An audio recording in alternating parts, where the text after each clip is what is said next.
ചാണക്യൻ്റെ എല്ലാ തന്ത്രങ്ങളും പാളി ചാണക്യൻ രാജിവെക്കുക.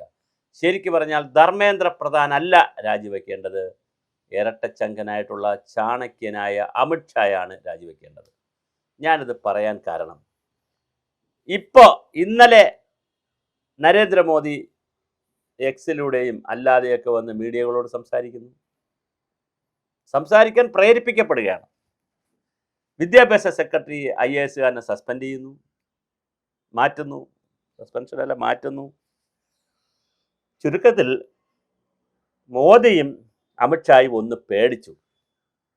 ഇനിയിപ്പോൾ വരാൻ പോണ ഒരു തമാശ എന്താണെന്നറിയാവോ?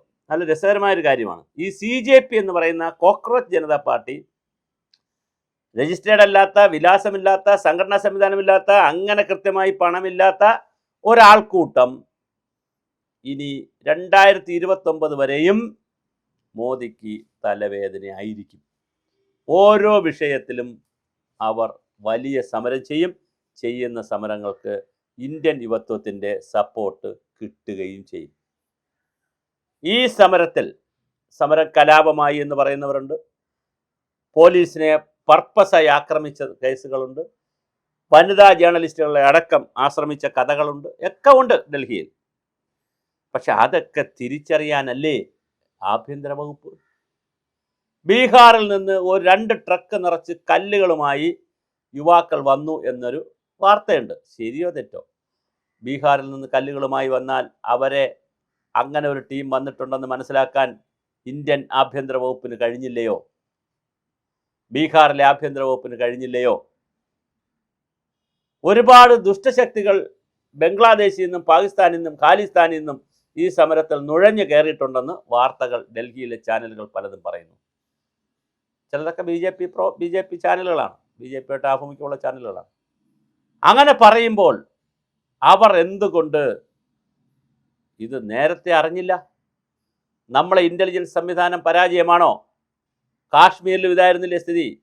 കാശ്മീരിൽ പഹൽഗാമിൽ ആക്രമണം നടന്നപ്പോൾ അതിൻ്റെ ഇൻ്റലിജൻസ് സംവിധാനം തകരാറിലായെന്ന വലിയ വാർത്ത വന്നു. പ്രതിപക്ഷം വലിയ ആരോപണമാണ് ഉയർത്തിയത്. അപ്പോൾ അമിത്ഷാ ഈ രാജ്യം മുഴുക്ക, അമിത്ഷാ ശരിക്കും പറഞ്ഞാൽ അമിത്ഷായ്ക്ക് പറ്റിയ പോസ്റ്റ് പാർട്ടി BJP പ്രസിഡന്റ് സ്ഥാനമാണ്. കാരണം അവിടെ ഇരുന്നാൽ അദ്ദേഹത്തിന് ഒരു ഗുണമുണ്ട്, എല്ലാ സ്റ്റേറ്റിലും പോയി കൃത്യമായി BJPക്ക് വേണ്ടി ആളെ കൂട്ടാനും എതിർ പാർട്ടികളെ പിളർക്കാനും തുറക്കാനും അവരുടെ അട്ടിമറി നടത്താനും അവിടെ അടപടലം അവരെ ഇപ്പുറത്തോട്ട് കൊണ്ടുവരാനും ഒക്കെ ഉള്ള കഴിവ് അമിത്ഷായ്ക്ക് വളരെ വലുതാണ്. അതൊരു ചാണക്യൻ തന്നെയാണ്, പൊളിറ്റിക്കൽ ചാണക്യൻ തന്നെയാണ്. പക്ഷേ ബ്യൂറോക്രസിയിൽ വന്നപ്പോൾ അല്ലെങ്കിൽ അഡ്മിനിസ്ട്രേഷനിൽ വന്നപ്പോൾ തികഞ്ഞ പരാജയമാണ് അദ്ദേഹം.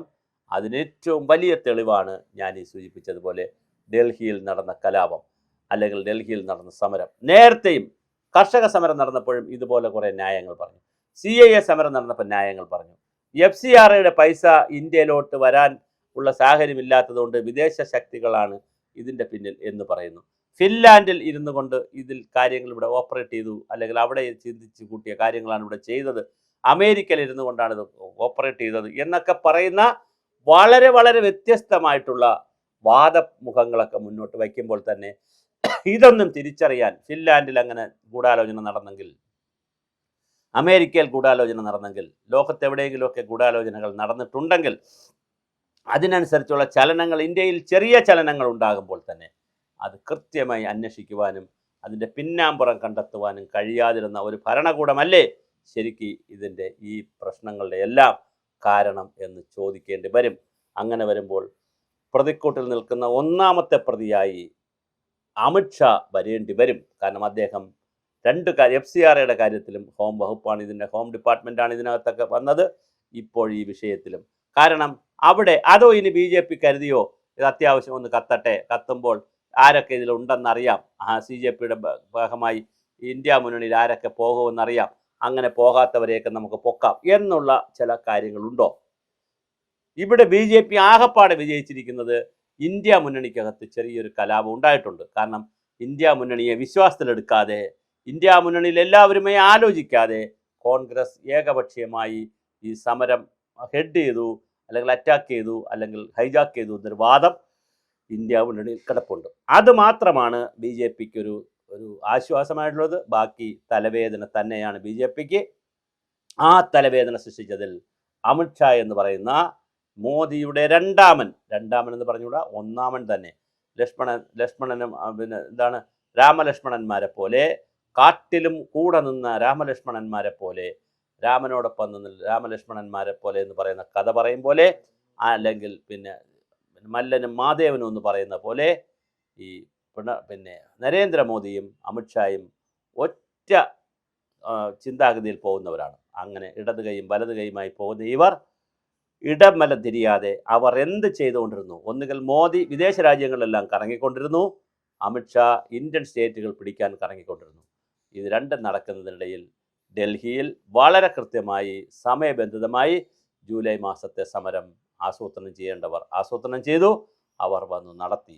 അത് നടത്തിയപ്പോൾ നമ്മുടെ ഇൻ്റലിജൻസ് സംവിധാനം എവിടെ പോയി എന്നുള്ളൊരു ചോദ്യവും വളരെ പ്രധാനമാണ്.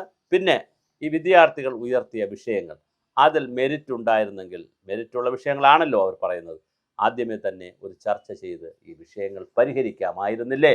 ഇത്രയും വഷളാക്കേണ്ട ഒരു കാര്യമുണ്ടോ? കാരണം ഇന്ന് വിദ്യാഭ്യാസ സെക്രട്ടറിയെ സസ്പെൻഡ് ചെയ്തതോ അല്ലെങ്കിൽ മാറ്റി നിർത്തിയതോ, അത് തുടക്കത്തിൽ തന്നെ മാറ്റി നിർത്തി ഒരു സമഗ്രമായ അന്വേഷണവും പ്രഖ്യാപിച്ചിരുന്നെങ്കിൽ ഒരുപക്ഷെ ഇതൊരു കലാപത്തിൻ്റെ രൂപത്തിലേക്ക് മാറിപ്പോകില്ലായിരുന്നു. ഇപ്പോൾ ഇത് കൈവിട്ടു പോയി. ഇനി BJPയെ സംബന്ധിച്ചിടത്തോളം CJP ഒരു തലവേദന തന്നെയാണ്. എല്ലാ കാലത്തും അങ്ങോട്ട് ഏത് വിഷയം വരുമ്പോഴും 2 വട്ടം BJP ആലോചിക്കണം. കാരണം അത് യുവാക്കളെയും യുവത്വത്തെയും ഒക്കെ ബാധിച്ചാൽ തീർച്ചയായിട്ടും CJP രംഗത്തിറങ്ങും. അവർ സ്വതന്ത്ര സംഘടന എന്നുള്ള ലേബലായതുകൊണ്ട് ആയിരക്കണക്കിന് ആളുകളെ അവർക്ക് മൊബിലൈസ് ചെയ്യാൻ പറ്റുന്നു. ഒരു സ്വതന്ത്ര പ്ലാറ്റ്ഫോമിൻ്റെ ഏറ്റവും വലിയ പ്രത്യേകത, തമ്മിലടിച്ച് പോരടിക്കുന്നവരും ഒന്നിക്കും സ്വതന്ത്ര പ്ലാറ്റ്ഫോമിലേക്ക് വരും എന്നുള്ളതാണ്.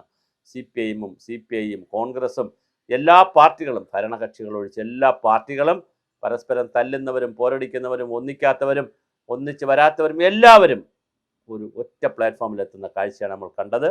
അതുകൊണ്ട് തന്നെ വളരെ കൃത്യമായി CJP തലവേദനയാകുന്നു. ഈ തലവേദനയാക്കി മാറ്റിയെടുത്തതിൽ അമിത്ഷായുടെ പങ്കാണ് ഏറ്റവും പ്രധാനമായി അന്വേഷിക്കേണ്ടത്.